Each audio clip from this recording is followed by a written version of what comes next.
lingkod lang sa'yo.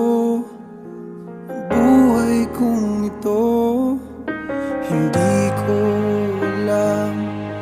Di alam ang dahilan, bigla na lang iniwan.